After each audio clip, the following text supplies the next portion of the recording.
Құрметті тыңдармандар, бұл дұрыс сөйлейік бағдарламалар циклы. Анар ханым, енді негізгі осы бағдарламалар циклы көбіне көп біздің қазақ тілін енді үйреніп жүрген, үйрену барысында қызығып жүрген, мысалы ниеттеніп жүрген азаматтарға арналған цикл ғой. Сондықтан мен сізге қазір тақырыпты айтайын. Ырғақты топ ішіндегі дыбыстың ерекшеліктері. Осыны бір тереңдетіп, бізге анығырақ қарапайым тілмен дейікші, сол азаматтарға түсінікті болу үшін ерекшеліктерін айтып өтсеңіз. Оны өткен аудиокурста біз қазақтың сөз ағымдары бірнеше бөліктерден тұрады дедік. Ол фонетикалық сөз дедік, ырғақты топ дедік, соңғы синтагма дедік. Ырғақты топ көбінесе негізгі сөз бен көмекші сөздің жымдасып бірдемен айтылуы дедік, иә? Немесе басқа да күрделі сөздердің бірдемен бір сөз сияқты бір ырғақпен айтылуы, бір екпінге бағынып тұруы. Мысалы, кеше ғана десек, кеше ғана деп бөлмейміз. Кеше ғана бірге жүреді, иә? Сол сияқты ақ ешкі деген сөздер мысалы. Бұл да бір ырғақты топқа жатады.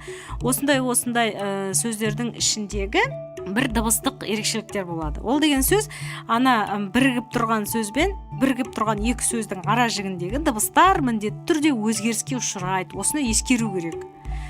Бүгінгі біздің тақырыбымыз сол туралы. Мысалы, не істеп жатырсың десем, не істеп жатырсың деген ол.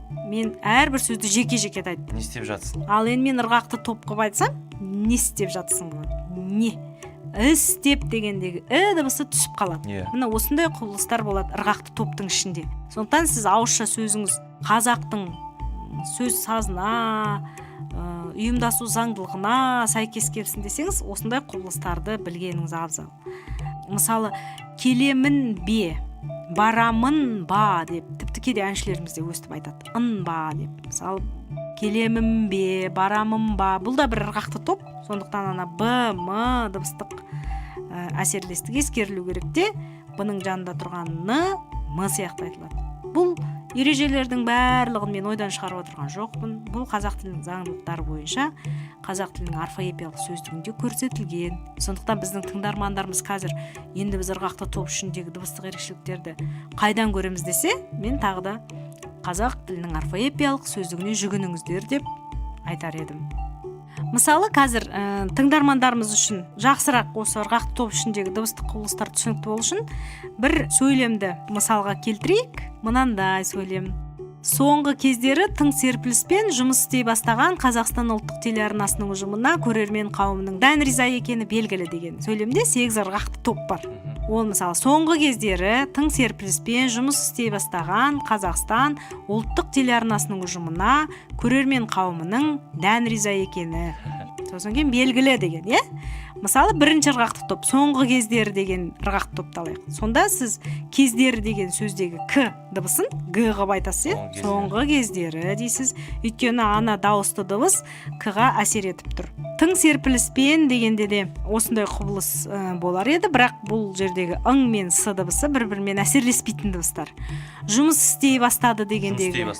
Жұмыс істей бастады дегенде, мынау дыбысы істеу дегендегі кішкене өзінің бұрынғы ұзақтылығынан да қысқарақ болып қалды. Одан кейін бастады дегендегі бұны қараңыз, бастады деген. Ал енді жұмыс істей бастады дегендегі бұны қараңыз.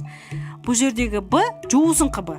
Өйткені и деген үнді дыбыс, сонан кейін бастады дегендегі одан кейінгі тұрған а дыбысы дауысты дыбыс. Сондықтан үнді мен дауысының ортасында қазақтың б дыбысы екі еріннің тоғысуынан жасалмайды, екі еріннің жуысуынан жасалады. Оған қазір бір жақсы мысал келтіреміз. Мысалы қараңыздар. Қазір Нұрсұлтан, мен саған ұлы ақынымыздың атын екі түрлі нұсқада айтам, сен қай нұсқа қазақша екенін айтасың? Жақсы. Мысалы, Абай. Екіншісі. Иә? Мынау тура сондай міне. Жұмыс істей бастады дегендегі б. Жұмыс істей бастады емес, жұмыс істей бастады. Көрдіңіз ба? Бұл да ырғақты топ ішіндегі сөздер бір-бірімен жымдасқанда сөздің ішінде тұрғандай дыбыстар бір-біріне әсерлеседі екен. Міне біздің бүгінгі тақырыбымыз осы туралы. Рахмет сізге, Анар ханым. Вики білім қоғамдық қоры. Қазақстан Республикасының Мәдениет және спорт министрлігі тілдерді дамыту және қоғамдық саяси жұмыс комитеті тапсырысы бойынша дайындалған. Алматы қаласы 2015 жыл.